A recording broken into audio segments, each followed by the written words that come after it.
കൽക്കി 2898 AD ഇറങ്ങിയിരിക്കുകയാണ്. ഇന്ന് ചിത്രം പോയി കണ്ടു. എന്താ പറയുക, ഒരു Indian version of Marvel series എന്നൊക്കെ വേണമെങ്കിൽ പറയാൻ പറ്റുന്ന ഒരു ഗംഭീര സിനിമ തന്നെയായിരുന്നു. നമ്മളെല്ലാവരും മാർവൽ സീരീസും മറ്റുമൊക്കെ കാണാറുള്ളതാണല്ലോ. ഒത്തിരി ഹോളിവുഡിൽ ഏലിയൻ മൂവീസ്, അതുപോലെ തന്നെ സ്റ്റാർ വാർസ്, അങ്ങനെയുള്ള മൂവീസൊക്കെ കണ്ടിട്ടുള്ള നമ്മുടെ അടുത്തേക്ക് ഒരു ഇന്ത്യൻ വേർഷൻ ഓഫ് ഈ ഒരു സിനിമകളുടെയൊക്കെ ഒരു കോമ്പിനേഷൻ ഇറക്കിയിരിക്കുകയാണ്. അതായത് മഹാഭാരതത്തിലെ ക്യാരക്ടേഴ്സിനെ വെച്ച് ഒരു മോഡേൺ വേർഷൻ ചെയ്തിരിക്കുകയാണ്. ഈ മൂവി ഡയറക്റ്റ് ചെയ്തിരിക്കുന്നത് നാഗ് അശ്വിനാണ്. 600 കോടി ബഡ്ജറ്റിലാണ് ഈ സിനിമ ഇറങ്ങിയിരിക്കുന്നത് എന്നാണ് ഇവർ അവകാശപ്പെട്ട്. ആ ഒരു 600 കോടിയിൽ 100% നമുക്ക് ആ ഒരു 600 കോടിയോട് നീതി പുലർത്തുന്ന രീതി തന്നെയാണ് ഈ സിനിമയുടെ മേക്കിങ്ങും കാര്യങ്ങളൊക്കെ കാണുമ്പോൾ നമുക്ക് തോന്നുക. സിനിമയുടെ ഒരു ഫസ്റ്റ് ഹാഫ് തുടങ്ങി കഴിഞ്ഞപ്പോഴത്തേക്കും ഞാൻ അങ്ങനെ ഓർത്തു, ഒരു കിളി പോയ ഒരു അവസ്ഥയായിരുന്നു. ഒന്ന് ലാഗ് ഉണ്ടായിരുന്നു. രണ്ടാമത്തെ കാര്യം, ആ ഒരു കഥയിലേക്ക് അങ്ങ് എത്തുന്നില്ലായിരുന്നു. അതൊരു ഭയങ്കര ഒരു പ്രശ്നമായിട്ട് എനിക്ക് തോന്നി.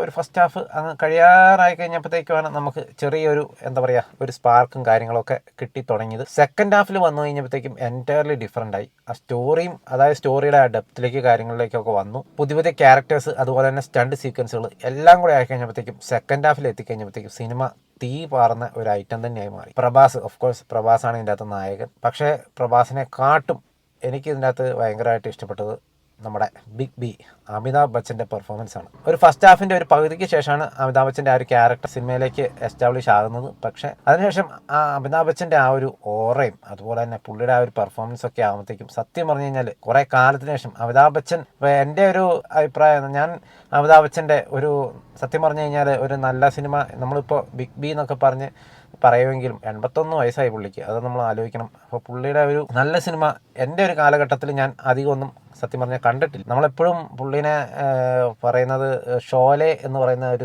സിനിമയുടെ ഇത് വെച്ചിട്ടാണ് നമ്മളെപ്പോഴും പുള്ളീനെ നമ്മൾ റെഫറൻസ് കൊടുക്കുന്നത്. പക്ഷേ ഈ ഒരു സിനിമയിലെ അദ്ദേഹത്തിൻ്റെ പെർഫോമൻസ്, കുറേ CGI മറ്റു കാര്യങ്ങളൊക്കെ യൂസ് ചെയ്തിട്ടുണ്ട്. പക്ഷേ അൾട്ടിമേറ്റ്ലി പുള്ളിയുടെ പെർഫോമൻസ് അടിപൊളിയായിരുന്നു, ഒരു രക്ഷയില്ല. ദുൽഖർ സൽമാൻ ഇതിൻ്റെ അകത്തൊരു ക്യാമിയോ റോളിൽ വന്നിട്ടുണ്ട്. ചെറിയൊരു സമയത്തെ ഈ സിനിമയ്ക്കകത്ത് ഉണ്ടായിരുന്നുള്ളൂ, നന്നായിട്ട് വന്നിട്ടുണ്ട്. അതുപോലെ തന്നെ ചിത്രത്തിലെ നായിക എന്ന് പറയുന്നത് ദീപിക പദുക്കോണാണ്. ദീപിക പദുക്കോണിൻ്റെ പെർഫോമൻസ് ഒരു രക്ഷയില്ലാത്ത പെർഫോമൻസ് ആണ്. അത് പ്രത്യേകിച്ച് ഒരു പ്രഗ്നൻസി കാലഘട്ടമൊക്കെ കാണിക്കുന്ന ഒരു സീനുകളും കാര്യങ്ങളൊക്കെ ഉണ്ട്. ഒരു രക്ഷയില്ലാത്ത പുള്ളിക്കാരി അതിൻ്റെ അത് പെർഫോം ചെയ്തിട്ടുണ്ട്. അതായത് ആ ക്യാരക്ടറിനോട് 100% നീതി പുലർത്തിക്കൊണ്ട് തന്നെയാണ് ദീപിക പദുക്കോണിൻ്റെ പെർഫോമൻസ്. ദീപിക പദുക്കോണെ പിന്നെ നമുക്ക് പ്രത്യേകിച്ച് ആക്ടിങ്ങിൻ്റെ കാര്യത്തിലൊന്നും എടുത്ത് പറയേണ്ട കാര്യമില്ല.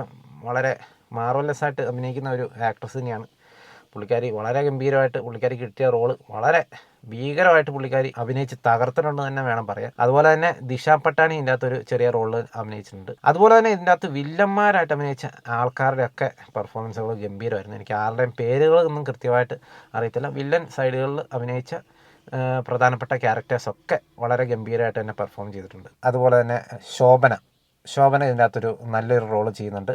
പുള്ളിക്കാരിയും വളരെ ഗംഭീരമായിട്ട് തന്നെ ഇതിൻ്റെ അകത്ത് പെർഫോം ചെയ്തിട്ടുണ്ട്. പിന്നെ എടുത്തു പറയുന്നത് അന്നാബെന്നാണ്. അന്നാബെന്നിന് ഒത്തിരി ആക്ഷൻസും അതുപോലെ തന്നെ സംഭവങ്ങളൊക്കെ ഉള്ള ഒരു ക്യാരക്ടറാണ് കിട്ടിയിരിക്കുന്നത്. വളരെ ഭംഗിയായിട്ട് ചെയ്തിട്ടുണ്ട്. അപ്പം അന്നാബെന്ന് പൃഥ്വിരാജിനൊപ്പം ഉള്ള ആ ഒരു സിനിമയുടെ പേര് ഞാൻ വിട്ടുപോയി. അപ്പം അതിൻ്റെ അകത്ത് ബിനു എന്ന് പറയുന്ന ഒരു ഭയങ്കര ഒരു ഗുണ്ട നേതാവൊക്കെ ആയിട്ടുള്ള ഒരു സിനിമയുണ്ടല്ലോ, ആ ഒരു സിനിമയിൽ അഭിനയിച്ചതിന് ശേഷം അന്നാബെന്ന് ഭയങ്കര അധികം ട്രോളുകളിലൊക്കെ നിറഞ്ഞു നിന്ന ഒരു അവസ്ഥയിലായിരുന്നു. പക്ഷേ ഈ ഒരു സിനിമ മതി, തീർച്ചയായിട്ടും അന്നാബെന്നിൻ്റെ കരിയർ തന്നെ ഈ ഒരു സിനിമയോട് കൂടി മാറും. ആ ജാതി പെർഫോമൻസ് ആണ് അന്നാബെന്നിൻ്റെ അകത്ത് ചെയ്തു വെച്ചിരിക്കുന്നത്. പ്രത്യേകിച്ച് ഒരു നമ്മൾ ആ അന്നാബെൻ എന്നുള്ള ഇതങ്ങ് മാറ്റി നിർത്തി കഴിഞ്ഞ് കഴിഞ്ഞാൽ പക്ക ഒരു ഹോളിവുഡ് ആക്ട്രസ് ചെയ്ത പോലെ തന്നെയാണ് പുള്ളിക്കാരിൻ്റെ അകത്ത് ചെയ്തിരിക്കുന്നത്. അത്യാവശ്യം നല്ല രീതിയിൽ സ്റ്റണ്ടും കാര്യങ്ങളൊക്കെ ചെയ്തിട്ടുണ്ട്. പ്രത്യേകിച്ച് ഒരു റൈഡിങ്, ഒരു ബൈക്ക് പോലത്തെ ഒരു പറക്കുന്ന ഒരു സാധനമൊക്കെ ഫ്ലൈ ചെയ്യുന്ന അതിൻ്റെ അകത്തൊക്കെ ഒരു ഗെസ്റ്ററൊക്കെ ഉണ്ടല്ലോ, അത് ഭയങ്കര രസമായിട്ടുണ്ട്. എനിക്ക് ഭയങ്കര രസമായിട്ട് തന്നെ തോന്നിയിട്ടുണ്ട്. ആ ഒരു പെർഫോമൻസ് ആ സിനിമയ്ക്കകത്ത് ഭയങ്കര രസമായിട്ട് വന്നിട്ടുണ്ട്. പിന്നെ ഇതിൻ്റെ അകത്ത് പറയേണ്ടത് കമലഹാസൻ്റെ പെർഫോമൻസ് ആണ്. ഓഫ് കോഴ്സ് കമലഹാസൻ ഇതിൻ്റെ അകത്ത് ഒരു കോർ റോള് തന്നെയാണ് ഇതിൻ്റെ അകത്തുള്ളത്.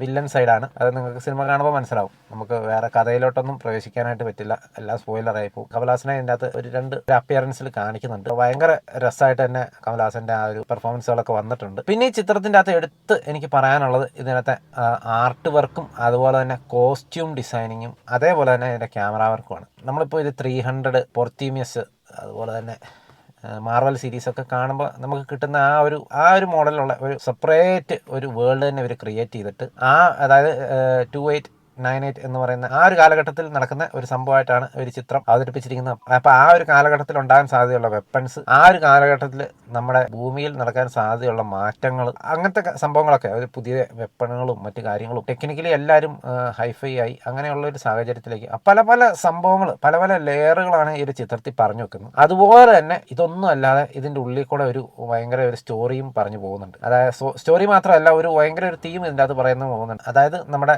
പ്രകൃതി സംരക്ഷണവും അല്ലെങ്കിൽ ഭാവിയിൽ നമ്മുടെ ഭൂമിക്ക് വരാൻ പോകുന്ന മാറ്റങ്ങൾ, വാട്ടർ സ്കേർസിറ്റി, അങ്ങനെയുള്ള കുറേ വിഷയങ്ങൾ ഈ ഒരു സിനിമയിൽ പറഞ്ഞു പോകുന്നുണ്ട്. ഇത്തരം സോഷ്യലി റെലവൻ്റ് ആയിട്ടുള്ള ഇഷ്യൂസിനെ ഒരു മോഡേൺ രീതിയിൽ അല്ലെങ്കിൽ ഒരു മോഡേൺ അവതരണ ശൈലിയിൽ അവതരിപ്പിച്ച് വെച്ചിരിക്കുകയാണ്. രസമായിട്ടുണ്ട്. നമ്മൾ അവതാരണത്തിനകത്ത് നമ്മൾ ഇതുപോലെ തന്നെ വാട്ടർ സ്കേർസിറ്റിയും അതുപോലെ തന്നെ പ്രകൃതി നശിപ്പിക്കുന്ന കാര്യങ്ങളെക്കുറിച്ചൊക്കെ നമ്മൾ വായിച്ചിട്ടുണ്ട്.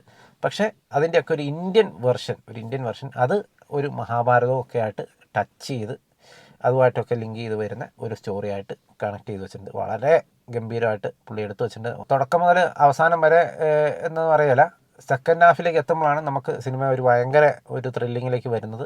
അതുവരെ കഥയൊന്ന് എസ്റ്റാബ്ലിഷ് ചെയ്ത് വരാനുള്ള ഒരു ടൈമുണ്ട്.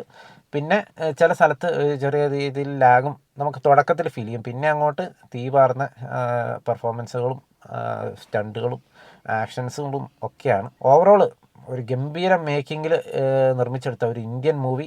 വളരെ ഗംഭീരമായിട്ട് തന്നെ അതിൻ്റെ കോസ്റ്റ്യൂംസ്, ആർട്ട്, ക്യാമറ ഒക്കെ ചെയ്തു വെച്ചിട്ടുണ്ട്. ഇതിൻ്റെ CGI ഗ്രാഫിക്സൊക്കെ കുറച്ചുകൂടെ അത്രയ്ക്കും, അതായത് ബാഹുബലി പോലത്തെയുള്ള മൂവികളുടെയൊക്കെ അത്രയ്ക്കും ഒന്നും എത്തിയിട്ടില്ല എങ്കിൽ പോലും, പക്ഷേ അതൊന്നും നമുക്ക് ആ ഒരു പല സമയത്തും തോന്നില്ല. കാരണം അതിൻ്റെ സ്റ്റോറി, നല്ലൊരു സ്റ്റോറി ഉണ്ട്, അതുപോലെ തന്നെ നല്ല രീതിയിലുള്ള പ്രസൻറ്റേഷൻ ഉണ്ട്. ഇതൊക്കെ ഉള്ളതുകൊണ്ട് നമുക്ക് ചെറിയൊരു CGIയിലെ പെശകൊക്കെ നമുക്ക് വലിയ ബുദ്ധിമുട്ടൊന്നും ആയിട്ട് തോന്നില്ല. ഓവറോൾ വളരെ ഗംഭീരമായിട്ടുള്ള മൂവിയാണ്. പിന്നെ ഇതിൻ്റെ മ്യൂസിക്കിൻ്റെ പാർട്ട് വരികയാണെങ്കിൽ അത്യാവശ്യം ഈ സിനിമയോട് തന്നെ ചേർന്ന് പോകുന്ന രീതിയിലുള്ള മ്യൂസിക്കാണ് ചെയ്തിരിക്കുന്നത്. സന്തോഷ് നാരായണനാണ് ഇതിൻ്റെ അത് മ്യൂസിക് ചെയ്തിരിക്കുന്നത്. പക്ഷേ മ്യൂസിക്കിന് വലിയ റോളുകളും കാര്യങ്ങളൊന്നുമില്ല. വലിയ ഗംഭീരമായിട്ടുള്ള മ്യൂസിക്കുകളാണെന്നൊന്നും ഞാൻ പറയില്ല. ഓവറോൾ ഒരു ഗംഭീരമായിട്ടുള്ള Indian version scientific fiction movie തന്നെയാണ് ഇറങ്ങിയിരിക്കുകയാണ്. ഒരു സെപ്പറേറ്റ് വേൾഡ് തന്നെ നാഗ് അശ്വിൻ എന്ന് പറയുന്ന ഡയറക്ടർ ഇൻട്രൊഡ്യൂസ് ചെയ്തിരിക്കുകയാണ്. കൽക്കി സിനിമാറ്റിക് യൂണിവേഴ്സ് എന്നാണ് ഈ ഒരു സിനിമ തീരാറാകുമ്പോൾ എഴുതി കഴിഞ്ഞത്. അപ്പോൾ തീർച്ചയായിട്ടും ഇതിൻ്റെ അടുത്തടുത്ത വെർഷനുകളൊക്കെ വരാനുണ്ട്. സിനിമ ഒന്നുമല്ലാത്ത സ്ഥലത്ത് തന്നെയാണ് കൊണ്ടുപോയി അവസാനിപ്പിച്ചിരിക്കുന്നത്. അപ്പോൾ തീർച്ചയായിട്ടും ഇനിയും മുന്നോട്ട് ഒത്തിരി ഭാഗങ്ങളുണ്ടെന്നുള്ള കാര്യം ഉറപ്പാണ്. അപ്പോൾ ആ ഒരു ഭാഗങ്ങൾക്ക് വേണ്ടി വെയിറ്റ് ചെയ്തിരിക്കുകയാണ്. കാരണം ഇതിൻ്റെ കഥ നമുക്ക് ഫുള്ളായിട്ട് അറിയണമെങ്കിൽ ഇനി ഇതിൻ്റെ ബാക്കിയുള്ള ഭാഗങ്ങളും കൂടെ കാണണം. ഇനി എന്താണ് സംഭവിക്കുന്നത് എന്നൊക്കെ അറിയണമെങ്കിൽ. അപ്പോൾ തീർച്ചയായിട്ടും എല്ലാവരും തന്നെ തിയേറ്ററിൽ തന്നെ പോയി കാണാം. അത് നല്ലൊരു 4K അറ്റ്മോസ് ഒക്കെ ഉള്ള തിയേറ്ററിലൊക്കെ പോയി കാണുവാണെങ്കിൽ അത്രയും കൂടെ നല്ലത്. സൗണ്ടിനും വിഷ്വലിനും ഒക്കെ അത്രത്തോളം ഇമ്പോർട്ടൻസ് ഉള്ള ഒരു സിനിമ ആയതുകൊണ്ട് തന്നെ നല്ലൊരു തിയേറ്ററിൽ തന്നെ പോയി സിനിമ കാണാനായിട്ട് ശ്രമിക്കാം.